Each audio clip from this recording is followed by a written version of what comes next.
नियामक ज्यामिति का पाठ नंबर 7.2 का सही होता ना। पाठ नंबर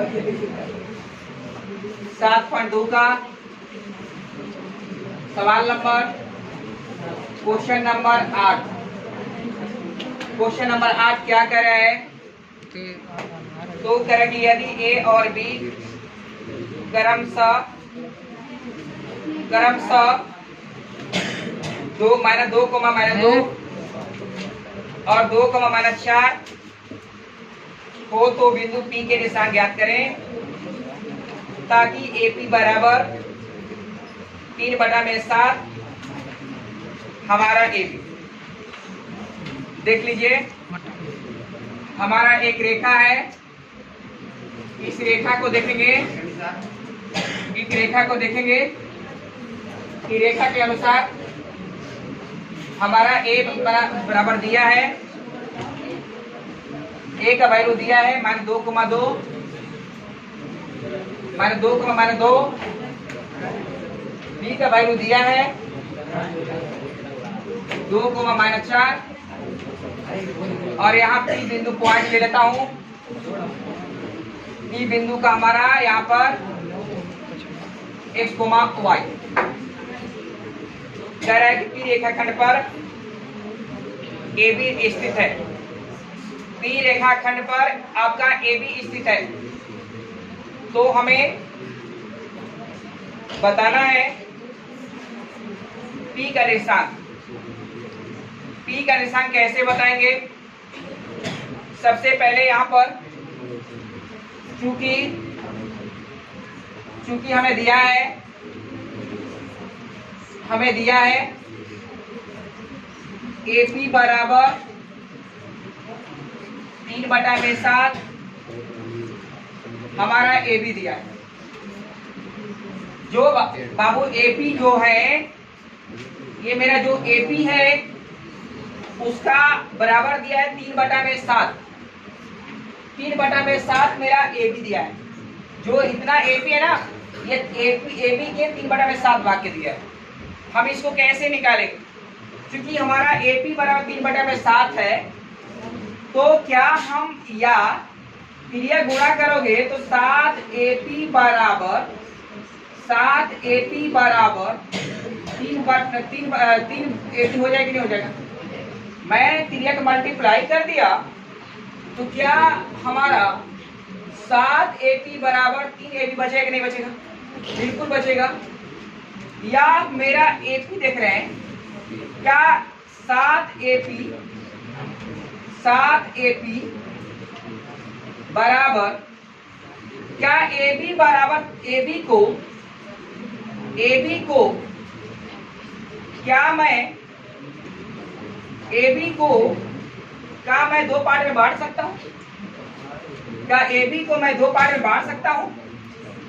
AB को हम क्या AP प्लस क्या मैं BP कर सकता हूँ कि नहीं कर सकता? बताइए, कर सकता कि नहीं कर सकता? कर सकता हूँ। या 7AP बराबर मल्टीप्लाई करिए 3AP प्लस 3BP हो जाएगा ना? या 7AP माइनस प्लस, इसका मतलब इसको लाएंगे 3AP बराबर 3BP, घटेगा तो 4AP बराबर 3BP। या क्या मैं 4AP बटा में BP कर सकता हूं कि नहीं? या यहाँ 3 बचा, या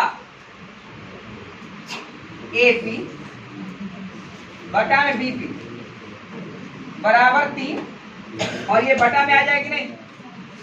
ये बटा में मेरा ये कितना आ जाएगा? मेरा 4 आ जाएगा। मतलब AP का वैल्यू कितना हुआ? AP का वैल्यू 3 हुआ, और BP का वैल्यू कितना हुआ? 4 हुआ। AP का वैल्यू ये 3 हुआ और BP का वैल्यू कितना हुआ? 4 हुआ। तो क्या 3:4 में विभाजित करेगा कि नहीं? 3:4 में करेगा कि नहीं? यहाँ पर लिखेंगे इसलिए AP अनुपात BP बराबर 3:4। मतलब M1 का मान 3 और M2 का मान 4 हो गया। अब जरा देख लीजिए, हम M1 और M2 का मान दिखा दिया। तो अब बताइए आप लोग विभाजन सूत्र से, यहां पर विभाजन सूत्र चलेंगे। विभाजन सूत्र से, विभाजन सूत्र क्या कहता है? x बराबर क्या लिखेंगे? लिखेंगे M1 x2 M2 x1 बटा में M1 प्लस M2 और y बराबर हो जाएंगे M1 y2 M2 y1 बटा में M1 प्लस M2। मैं विभाजन सूत्र से x और y का फॉर्मूला यहां रख दिया। अब चलते हैं, जरा देख लीजिए। M1 का वैल्यू 3, x2 का वैल्यू 2 और प्लस M2 का वैल्यू 4 और x1 का वैल्यू -2 बटा में 3 प्लस 4, इसी काम खत्म। अब चलते हैं y के लिए। M1 का वैल्यू 3, y2 का वैल्यू -4 और प्लस और M2 का वैल्यू 4 और मल्टीप्लाई y1 का वैल्यू -2। बहुत बढ़िया। अब बटा में M1 प्लस M2 3 प्लस 4। चलिए आगे चलते हैं।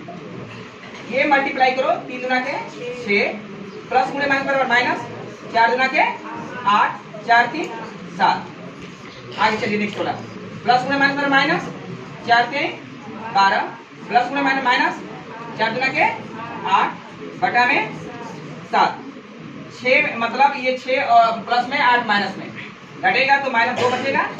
2 बटा में -2 बटा में 7 हो जाएंगे। और ये चलिए 12 8 20 12 8 20 -20 बटा में मेरा 7 हो गया। तो क्या हम इसको लिख सकते हैं? या बिल्कुल लिख सकते हैं। अतः P का निर्देशांक बराबर -2 बटा में 7 और -20 बटा में 7 हमारा हुआ।